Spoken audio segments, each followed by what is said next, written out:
할렐루야. 예, 오늘도 6일째 아침, 5일째 아침이죠. 5일째 아침을 맞이한 여러분을 축복하고 환영합니다. 우리 옆 사람에게 한번 인사하겠습니다. 예배로 승리합시다. 기도에 응답 받읍시다.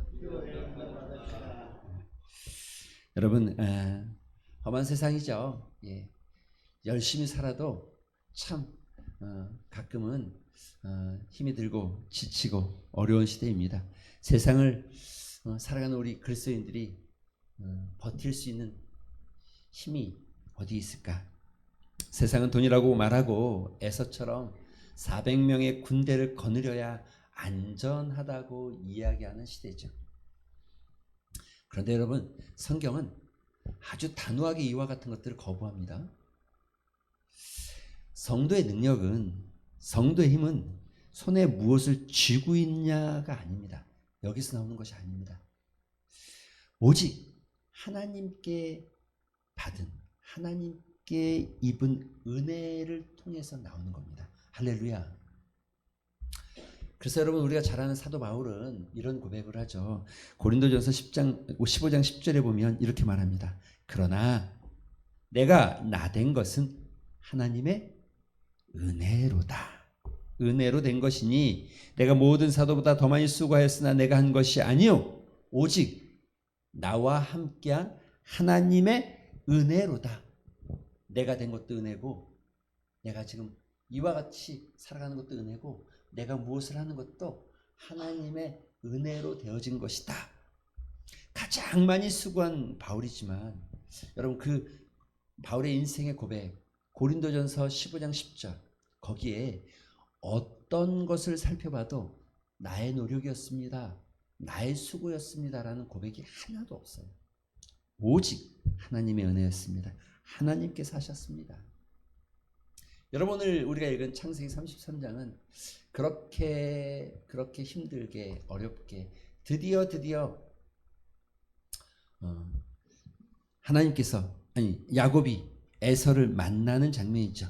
20년 전 형을 속이고 도망갔던 사기꾼, 어제 밤까지만 해도 형 앞에서 어떻게 하면 이 야복강을 건너갈 수 있을까? 어떻게 만날 수 있을까? 아니죠. 어떻게 피할 수 있을까? 어떻게 도망갈 수 있을까? 때를 나눠서 반쪽을 보내고 나는 이쪽으로 갈까? 뭐 수많은 계산기를 두드리고, 또 여러분, 두려움에 떨던 그 한 사람이 오늘 여러분이 읽은 33장 8절부터는 전혀 다른 사람이에요. 완전히.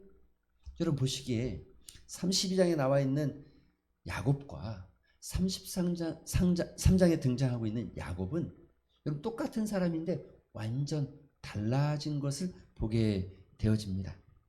칼을 든 형 앞에서 비굴하지 않습니다. 당당합니다. 죽음의 위기 앞에서도 여러분 두려워하지 않습니다. 불안해하지 않습니다. 평안합니다.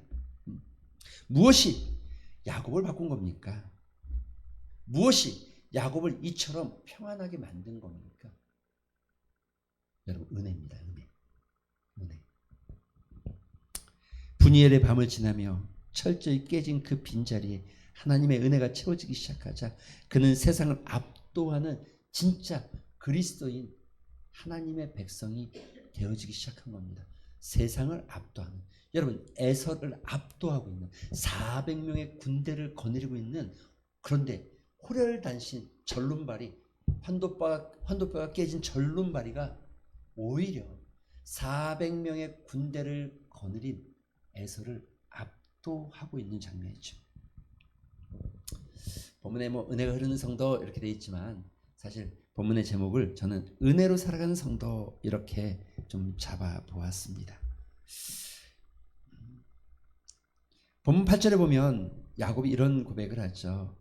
이 모든 에서가, 야곱 에서에게 무엇을 줄 때 에서가 야곱이 보낸 가축대를 보며 이 모든 것이 무엇이냐, 어디서 났냐, 어떻게 생겼냐, 이런 질문이 있죠. 여러분, 우리가 다 읽진 않았지만 5절과 11절이 그의 답입니다. 답. 5절은 이렇게 돼 있죠. 내 자녀들, 내 많은 자녀들 하나님이 다 주셨습니다. 11절은 뭐라고 되어 있습니까? 예, 많은 예물들, 이 모든 것들이 하나님께서 내게 은혜를 베푸신 것입니다. 여러분, 과거의 야곱은 어떤 사람이었습니까? 이름 그대로 발 뒤꿈치를 잡으려고 하고 움켜쥐려고 하고 내가 땀 흘려서 내 꾀를 차지해서, 여러분 라반 삼촌 집에서 양을 차지할 때 여러분 얼룩양을 만들기 위해서 야곱이 어떤 노력을 합니까? 그런데 그런 야곱이 오늘은 다른 고백을 하고 있다는 거죠. 하나님이 내게 은혜를 베푸신 것입니다. 그의 인생에 있어서 주어가 바뀌어진 것 같아요. 주어가 내가, 내가 해서 하나님으로, 하나님, 그분 하나님으로 바뀌어졌어요. 여러분, 다윗 왕도 마찬가지입니다. 그는 목동에서 왕이 되었고 성전 건축을 해서 엄청난 보물을 하나님께 드렸습니다. 그러나 그렇게 드리고 나서 역대상 29장 14절에 보면 이런 고백이 있습니다. 모든 것이 주께로 말미암았사오니 우리가 주의 손에서 받은 것으로 주께 드렸을 뿐입니다. 여기 내가 없어졌어요. 내가. 하나님이 하신 것입니다. 하나님. 이것이 은혜를 아는 사람의 태도입니다. 내가 누리던 건강, 내가 내 자녀라고 생각했던 그들, 또 내 물질, 내 것이라고 말했던 모든 것들이 내 능력에서 생겨난 것이 아니라 하나님의 은혜로 시작되었다는 것을 고백하는 거죠. 여러분, 성경이 가장 큰 죄라고 말하는 가장 큰 죄, 저는 성경에서 죄를 이야기할 때 죄의 근원이 욕심이죠. 욕심. 그런데 이 죄를 이야기할 때 가장 그 욕심의 근원 속에 숨겨져 있는 인간의 어떤 모습 속에 교만이라는 게 있어요. 교만. 여러분, 모든 죄의 시작이 이 교만에서 시작된다라고 저는 성경을 보고 있어요. 그런데 교만은 은혜를 잊어버린 사람에게 나타나는 모습입니다. 그죠? 거꾸로 겸손은 은혜를 아는 사람이 갖는 덕목입니다.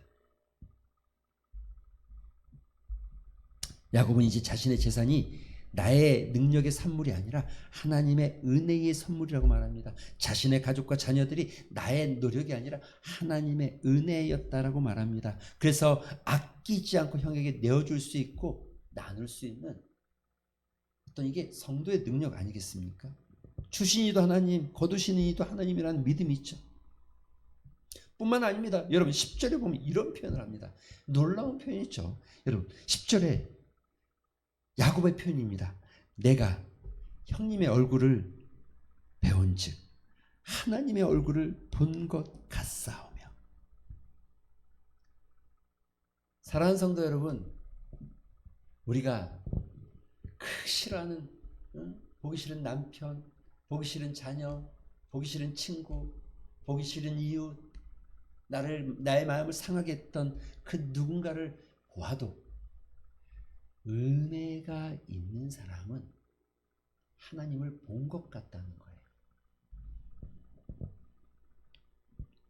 많은 사람들이 지금 이 10절의 말씀을 야곱이 에서의 기분을 풀거나, 그래서 혹자는 이게 무슨 처세술처럼 야곱이 이렇게 행동하고 있는 것이다 라고 말하기도 합니다. 그러나 제가 보기에는 그 푸니엘의 깊은 밤을 지난 그 은혜를 체험한 야곱, 단순히 그냥 형님 참 건강해 보이고 멋져 보이고 형님 참 좋아 보입니다가 아니라, 형님을 보면서, 자기를 죽이려고 온 형님을 보면서 하나님을 본 것 같다라고 표현하고 있는 거죠. 이건 처세가 아닙니다. 이거는 위기를 모면하기 위해서 그저 침도 안 바른 거짓말 같은 말이 아닙니다. 이건 여러분 완전히 영적인 시각이 바뀌어지고 우리의 마음이 달라진, 은혜로 채워지기 시작하자 우리의 마음이 달라지고 우리의 눈이 달라진 거예요. 여러분, 그런 경험 없으세요? 은혜를 탁 받고 나면 여러분, 교회 안에서 탁 내려가는 저 계단, 이 골목길까지도 사방이다.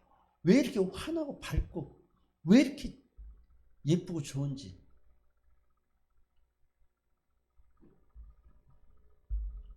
공포의 대상이었죠. 야곱에게 에서는 원수였죠. 그러나 야곱의 심령에 은혜가 임하자 그 두려운 현실이 하나님의 섭리였고 하나님의 은혜였고 하나님의 숨겨진 계획으로 보여지기 시작하니 그 에서의 얼굴까지도 하나님으로 보여진다는 거예요. 여러분, 이런 고백은요 단순히 야곱에게만 있는 게 아닙니다. 여러분, 요셉도 마찬가지잖아요. 요셉도 자기를 죽이려고 팔고 자기를 미워하고 그래서 수많은 어려움과 어려움을 당하고 시간이 많이 흘렀습니다. 그러나 형들을 만났을 때 요셉이 뭐라 그럽니까? 형들은 자기가 판 행동 때문에 자기 동생 요셉이 자기를 죽일까, 자기를 어떻게 할까 두려워하지만 요셉은 당신들이 나를 헤아려 했으나 하나님은 그것을 선으로 바꾸사 나를 이리로 보내신 이는 당신들이 아니고 하나님이 하신 겁니다. 하나님이. 바뀌어진 사람이죠. 스데반은 어떻습니까? 자기를 향해 돌을 던지는 이들을, 그런데 그 돌을 던지는 그들에게 아버지, 저들이 알지 못해서 하는 겁니다. 그리고 그 스데반의 얼굴은 해같이 빛나고 천사와 같았다고 말하는 거예요. 돌에 맞아 죽어가면서도 하늘 보좌를 보게 되어지고 은혜를 알기에, 예수님의 사랑을 알기에, 이것이 여러분 정말 능력 아닙니까? 그리스도인의 능력, 그리스도인의 힘, 은혜에서 시작되는 것 아닙니까? 그래서 여러분, 은혜는 현실을 바꾸는 능력이 아니라, 은혜는 현실을 바꾸는 게 아니라, 은혜는 내 상황을 변화시키는 게 아니라 내 상황을 바라보는 내 시각이 바뀝니다. 내 상황을 바라보는 내 눈이 바뀌어집니다. 은혜가 충만해지면 나를 힘들게 하던 남편도 속썩이는 아내도 고단한 일터도 나를 괴롭히는 수많은 여러 가지 일들도 상황도 나를 빚으시고 다듬으시는 하나님의 정말 선한 손길로 느껴지기 시작하고 나를 향한 하나님의 사랑으로 느껴지기 시작하는 거예요. 그래서 성도는 은혜로 사는 거죠. 은혜 아니면 살아갈 수가 없고 나의 모든 것 다 하나님의 은혜입니다. 여기 이런 표현이 있어요. 11절에 보니까 하나님이 내게 은혜를 베푸셨고 내 소유도 조카오니 청하건대 내가 형님께 드리는 예물을 받으소서. 여러분, 참 야곱 평생 더 가지려고 했던 사람인데 이제는 야곱이 족하다고 표현합니다. 족하다. 족하다는 거예요. 내가 충분하다는 거예요. 그런데 여러분, 여기 보면 표현이 두 개가 나오죠. 족하다는 표현이 여러분 윗절에 보면, 9절에 보면 에서의 표현도 그렇게 표현하죠. 내게 있는 것이 나도 족하다. 그냥 안 줘도 된다. 나도 족하다. 네, 족하다 이렇게 말하죠. 그런데 여기서 에서가 말하는 표현은 여러분 리브라는 단어인데 이거는 무슨 말이냐면 나도 많다 이런 뜻이에요. 그렇지만 여기 지금 11절에 말하고 있는 야곱이 말하다 족하다는 이 뜻은 많다라는 게 아니라 모든 것. 그런데 이 앞에 원어적 의미를 살피면 이런 뜻입니다. 하나님이 내 모든 것이 되시기 때문에, 그렇기 때문에 하나님 때문에 나는 족합니다 라고 표현하고 있는 거예요. 다른 표현이죠. 똑같지가 않죠. 하나님의 은혜를 베푸셨기 때문에 하나님으로 나는 족하다, 부족하지 않다. 사도 바울도 그런 고백을 합니다. 내가 궁핍함으로 말하는 것이 아니라 어떤 형편에든지 나는 자족하기를 배웠다. 내게 능력 주신 자 안에서 나는 모든 것을 할 수 있다. 여러분, 여기 자족이 뭡니까? 자족하기를 배운 게 뭡니까? 하나님께서 능력 주시는, 다른 말로 하면 하나님으로 나는 만족하는 걸 안다. 만족한다라는 고백이 있죠. 여러분, 세상은요 우리에게 만족을 줄 수 있습니까? 아직 30대, 40대, 50대까지 살아갈 때는 그럴 수 있을 것 같은 생각이 들어지죠. 그런데 60이 되고 70이 되면 아닌 것 같은 생각이 좀 들어져요. 권사님들 또 장로님들 보면 여러분 밑 빠진 독에 물 붓기 같은 거 아닙니까? 아무리 많이 가져도 만족하는 사람이 있습니까? 아무리 많이 가져도 밑 빠진 독에 물 붓기죠. 우리가 진짜 결핍을 느끼지 않고 자족하고 만족할 수 있는 건 하나님으로 채워져야 됩니다. 은혜로 채워져야 됩니다. 야곱은 이제 뺏는 자가 아닙니다. 오히려 뺏고 사기치고 더 가지려는 자에서 이제는 하나님으로 채워지고 은혜로 채워지니까 축복하는 자가 되어진 거예요. 형을 축복하고 축복하는 자. 심지어 여러분 훗날 야곱이 바로 애굽의 바로 왕 앞에 가서도 여러분 바로 왕을 축복합니다. 세상의 권력 앞에서도 기죽지 않습니다. 당당하게 복을 빌어주는 영적 제사장 같은 삶을 사는 거죠. 이것이 은혜 받은 성도의 진짜 모습이고 이게 우리가 그리스도인으로서 세상 가운데서 선한 영향력을 나타내는 참모습 아니겠습니까? 저는 다윗의 이 고백이 여러분의 입술에도 이런 고백이 있기를 소망합니다. 시편 23편 1절 다 알잖아요. 여호와는 나의 목자시니 내게 부족함이 없으리로다. 여러분 이게 은혜를 경험한 은혜가 있는 성도에게서 나오는 고백이죠. 여호와는 나의 목자시니. 에서가 칼을 들고 다가왔지만 결국 여러분 이긴 사람은 에서가 아닙니다. 에서가 400명의 군대를 거느리고 나왔지만 결국 승리한 사람은 에서가 아니라 야곱입니다. 칼보다 강한 것이 은혜입니다. 야곱이 보여준 것은 화려한 영웅이 아닙니다. 다리를 저는 환도뼈가 끊어져 다리를 저는 어떻게 보면 절름발이 같은 모습. 그러나 하나님만 의지하는 약한 자의 모습이었죠. 그러나 그 약함 속에 담겨있는 하나님의 은혜가 세상의 가장 강한 힘도 무력화시키고 이길 수 있다는 거죠. 여러분 오늘 우리에게 필요한 것은 어떤 물질이나 에서처럼 400명의 군사가 필요한 것이 아니라 야곱처럼 야복 강가에서 받았던 그 뜨거운 은혜. 하나님, 저는 은혜 없이는 살 수 없습니다. 오늘도 은혜로 저를 붙잡아 주시옵소서. 오늘도 은혜로 저를 덮어 주시옵소서. 하나님, 내 안에 은혜가 충만하기를 소망합니다.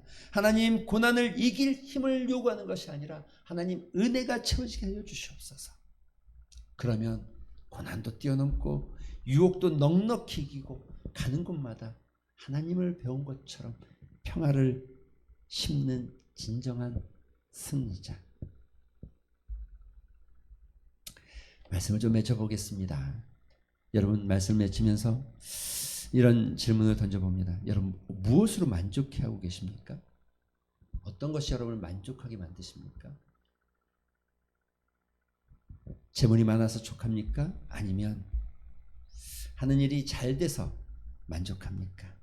아니면 하나님이 은혜를 베푸셨기 때문에 오늘도 그 은혜 때문에 내가 충만해진 것입니까? 여전히 우리는 챙기기 위해서 빼앗기 위해서 다투는 자 야곱처럼 삽니까?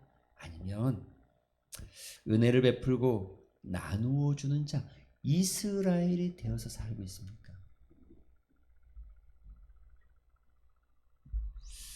오늘 이 말씀 가지고 우리 기도하셨으면 좋겠습니다. 하나님,